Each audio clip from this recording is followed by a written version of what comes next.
Hi. അങ്ങനെ finally demon slayer infinite castle ഇറങ്ങിയിട്ടുണ്ട്. September 12-നാണ് ഇന്ത്യയിൽ ഇറങ്ങിയത്, വെള്ളിയാഴ്ച. ഞാൻ 13-ാം തീയതിയാണ് പോയി കണ്ടത്. ഞാൻ കോഴിക്കോട് ഹൈലൈറ്റ് മാളിലാണ് പോയി കണ്ടത്. ഞാൻ മാങ്ക വായിച്ചിട്ടുണ്ടായിരുന്നു. മാങ്ക വായിച്ചിട്ടുണ്ട്, നേരത്തെ വായിച്ചിട്ടുണ്ട്. അത് കഴിഞ്ഞിട്ടാണ് അപ്പോൾ എന്താ നടക്കുന്നതെന്നൊക്കെ നമുക്ക് നേരത്തെ അറിയാം. എന്നാൽ പോലും നമുക്കൊരിക്കലും മാങ്ക വായിക്കുമ്പോൾ ഈ ഒരു ഫീൽ കിട്ടില്ല. എന്താ പറയുക, അതിൻ്റെ മ്യൂസിക്സ്, ബാക്ക്ഗ്രൗണ്ട് സ്കോർ, ഡയലോഗ്സ്, കാര്യങ്ങളൊന്നും നമ്മൾ ജസ്റ്റ് വായിച്ചു പോകുന്നു, അത്രേ ഉള്ളൂ. ഇത് ബാക്ക്ഗ്രൗണ്ട് സ്കോർ, മ്യൂസിക്സ് ഒക്കെ കൂടി വന്ന് അതിനങ്ങോട്ട് ഒരു വേറെ ലെവലിലേക്കാണ് ഇത് കൊണ്ടുപോയിട്ടുള്ളത്. എന്താ പറയാ, പറയാൻ വാക്കുകളില്ല, അത്രയും അടിപൊളിയായിട്ടാണ് ഇത് ചെയ്തിട്ടുള്ളത്. എനിക്ക് ഒരുപാട് ഇഷ്ടമായി.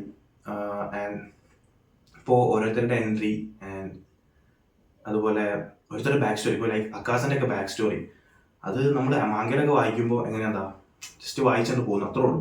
പക്ഷേ ഇത് ആനിമയിൽ വന്ന് അതിൻ്റെ മ്യൂസിക്, അതിൻ്റെ ബാക്ക്ഗ്രൗണ്ട് സ്കോർ ആൻഡ് ആ ഡയലോഗ്സ് ഒക്കെ കൂടി വരുമ്പോൾ നമുക്ക് ഫീൽ ചെയ്യും. കരച്ചിൽ വന്നു, അത്രയും ഒരു ഡെപ്ത് തോന്നിക്കുന്നൊരു സാധനമാണ് അക്കാസിൻ്റെ ഒക്കെ ബാക്ക് സ്റ്റോറി. അതുപോലെ ഓരോരുത്തരുടെ എൻട്രി ഒന്നിനൊന്നും മെച്ചം. അക്കാസ, ദോമ, സെനിറ്റ്സു, ഓരോരുത്തരുടെ എൻട്രി ഒന്നിനൊന്നും മെച്ചം. അപ്പോൾ സെനിറ്റ്സുവിൻ്റെ ഫൈറ്റിനൊക്കെ ഇവിടെ തിയേറ്ററിൽ വിസിൽ ആർപ്പുകൂടിയൊക്കെ ആയിരുന്നു. ഞാനും കുറേ വിസിലടിക്കാൻ ആർപ്പുകൂടിയൊക്കെ ഉണ്ടായിരുന്നു. ആൻഡ് നല്ല ചില്ലായിട്ടിരുന്ന് കണ്ട് അതൊരു ഗംഭീര ഫീലാണ്. എങ്ങനെയാ പറഞ്ഞുതരിക, ജസ്റ്റ് നിങ്ങൾ പോയി കാണുക. ഒന്ന് പോയി കാണുക. നിങ്ങൾ ഇപ്പോൾ അനിമ കാണാത്ത ആൾക്കാരാണെന്നുണ്ടെങ്കിൽ ഒരു ബെസ്റ്റായിട്ടുള്ളൊരു ഒരു സംഭവമാണ് നിങ്ങൾ മിസ്സാക്കുന്നത്. ഇപ്പോൾ മാങ്ക വായിച്ചിട്ട് ഇനി വേണ്ട അനിമ കാണണ്ട എന്ന് വിചാരിച്ച് നിൽക്കുന്ന ആൾക്കാരാണെന്നുണ്ടെങ്കിൽ അങ്ങനെയല്ല, നിങ്ങൾ പോയി കാണണം. അത് മാങ്ങൻ്റെ ഇടയിൽ ഒരിക്കലും നമുക്ക് ആരും മ്യൂസിക് ഒന്നും വായിച്ചു തരാനില്ല. ഇപ്പോൾ അക്കാസിൻ്റെ ആ ഒരു ബാക്ക്ഗ്രൗണ്ട് സ്കോർ ഉണ്ട്, ഒരു മ്യൂസിക് ഉണ്ട്. റെങ്കോക്കു വേഴ്സസ് അക്കാസ ഫൈറ്റ് ഉണ്ട്, മുഗൻ ട്രെയിൻ ആർക്ക്, അതിലുള്ള ആ ഒരു സാധനമൊക്കെ ഇതിലിങ്ങനെ വരുമ്പോൾ അങ്ങനെ ഒരു ഗോസ് ബംസ് അടിക്കാണ്ട് ഒരു സംഭവം ഉണ്ട് ഇതിൽ.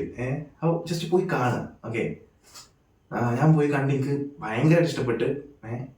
ഇപ്പോൾ അനിമ കാണാൻ ആഗ്രഹിക്കുന്ന ആൾക്കാർ, ഇപ്പോൾ ജസ്റ്റ് തുടങ്ങണം എന്ന് ആഗ്രഹിച്ച ആൾക്കാർ, ഇപ്പോൾ ഇതിന് മുമ്പ് നടന്ന കാര്യങ്ങളൊന്നും ജസ്റ്റ് ഒരു ഐഡിയ ഉണ്ടാക്കി ജസ്റ്റ് പോയി കാണുക. ഒരിക്കലും നിങ്ങളെ സാറ്റിസ്ഫൈ ചെയ്യുക ഈ അനിമെ. എന്തായാലും സാറ്റിസ്ഫൈ ചെയ്യും.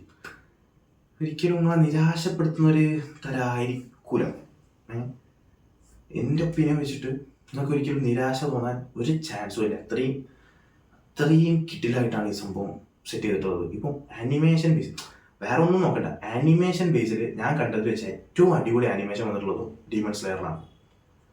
ആൻഡ് എന്തായാലും നമ്മൾ പോയി കാണാം. ഒരു 72 ഇഞ്ച് സ്ക്രീനിൽ നല്ല കിട്ടില്ല സൗണ്ട് ക്വാളിറ്റിയിൽ പോയി കാണുക. അപ്പോൾ കോഴിക്കോടൊക്കെ എപ്പോഴും ഷോ ഉണ്ട്, എന്തായാലും പോയി കാണാം.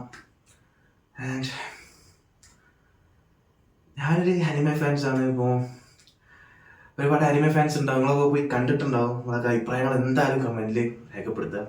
ഓക്കെ, എങ്ങനെ ആയിരുന്നു നിങ്ങൾക്ക് ആ ഈ ഒരു മൂവി നിങ്ങൾക്ക് എങ്ങനെ ഫീൽ ചെയ്തെന്നുള്ളത് നിങ്ങൾ എന്തായാലും കമൻറ്റിൽ രേഖപ്പെടുത്തുക. Okay, by.